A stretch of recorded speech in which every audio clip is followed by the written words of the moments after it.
Lookism fans के बीच में एक ही सवाल सबसे बड़ा है, शीरा ओनी versus the king of Seoul. एक तरफ है गनपार्क जिसने अकेले पूरी सेकंड जनरेशन और गो किम को धूल चटाई है। दूसरी तरफ है हमारा गीटे किम, गैब्रियन किंग का वो बेटा जिसे देखकर जी चेन क्वैक जैसे किंग की भी हालत खराब हो गई थी। आज की वीडियो में हम इन दोनों मॉन्स्टर के स्टैट्स, फिट्स और नैरेटिव के बेसिस पर कंपेयर करेंगे और देखेंगे कि लॉन्ग फाइट में कौन बचेगा। पहले बात करते हैं गन पार्क की। हंट फॉर गन आर्क ने ये प्रूव कर दिया है कि गन कोई नॉर्मल ह्यूमन नहीं है और गन की इंडोरेंस समझना फिलहाल के लिए तो नामुमकिन है। गन ने सेकंड जनरेशन के हर बड़े फाइटर से मार खाई है। उसका एक हाथ टूट गया था, आंख में चोट आई थी, लेकिन वो फिर भी खड़ा था। गन का यूआई मास्टरी परफेक्ट है। वो बिना होश खोए लड़ सकता है और अगर सिचुएशन आउट ऑफ कंट्रोल हुए तो उसका यामाजाकी ब्लड वाला मोड उसे एक बीस्ट बना देता है। गन के फीट की बात करें तो उसने वेपन जीनियस को उसके तलवार के साथ हराया है जब गन खुद 1 HP पर था। ये फीट उसे वर्ष का टॉप टियर बनाती है। अब आते हैं गिटार किम पे। उसके फीट्स गन से कम है पर जो भी हैं वो डराने वाले हैं। गीटे ने चीचेन क्वैक को नो डिफ किया था। उसने चीचेन के हाथ को अपने हाथ से कुचल दिया था और ये चीज दिखाता है कि गीटे किम की रॉ स्ट्रेंथ कितनी ज्यादा है। गीटे गैब्रियन का बेटा है तो उसके पास गैब्रियन की रॉ पावर है, लेकिन उसकी फाइटिंग स्टाइल बहुत ही ब्रूटल और रिविल है। जेम्स ली ने खुद माना है कि गीटे उसके लेवल का है। गन लड़ाई करता है मजे के लिए, लेकिन गीटे मारने के लिए लड़ता है। उसका नेचर प्रेडिक्टर की तरह है जो अपने अपोनेंट को खत्म कर कर ही रुकता है।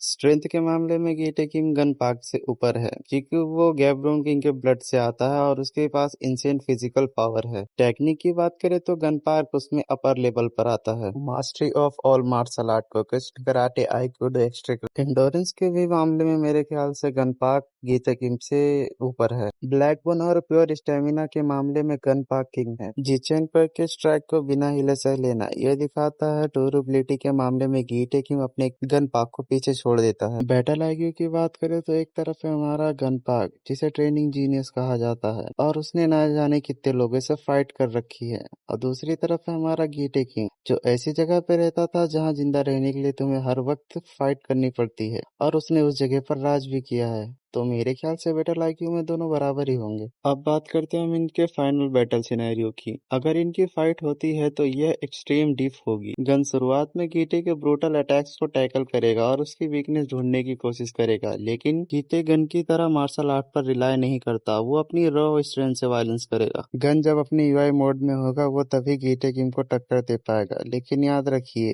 गीटे ने जेम्स ली के साथ मिलकर गैब्रियन किंग को मारा है। एक ऐसा फाइटर जिसने लेजेंड को खत्म किया है। वो गन पार्क के लिए उसका सबसे बड़ा नाइटमेयर हो सकता है। तो फाइट का रिजल्ट क्या होगा? पीटीजी ने गीटे को फाइनल बॉस मटेरियल बनाया है। वो गैब्रियन किंग का डार्क साइड है। अभी तक गन ने जो किया है वो किसी ने नहीं किया, लेकिन अगर आज फाइट हुई तो गीटे किंग थोड़ा आगे निकल जाएगा गन पार्क से, क्योंकि उसके पास वो अनप्रेडिक्टेबल इवल फैक्टर है जो गन के टेक्निक को ब्रेक कर सकता है। तो अभी तक हमने दोनों के बारे में जितना भी जाना उससे तो यही लगता है कि गीटे किंग में फाइट जीत जाएगा, पर गन पार्क अभी अपने प्राइम फॉर्म में नहीं है और गीटे किंग इस वक्त अपने प्राइम में है। हो सकता है गन पार्क जेल से आने के बाद अपने प्राइम फॉर्म को टच करने लगे और इस फाइट का रिजल्ट बदल जाए। खैर ये थी आज की वीडियो। आपको क्या लगता है, क्या शीरा ओनी गैब्रियन के बेटे को हरा सकता है? वीडियो पसंद आई हो तो लाइक करें। मिलते हैं अगली वीडियो में, जब तक के लिए मजे करें।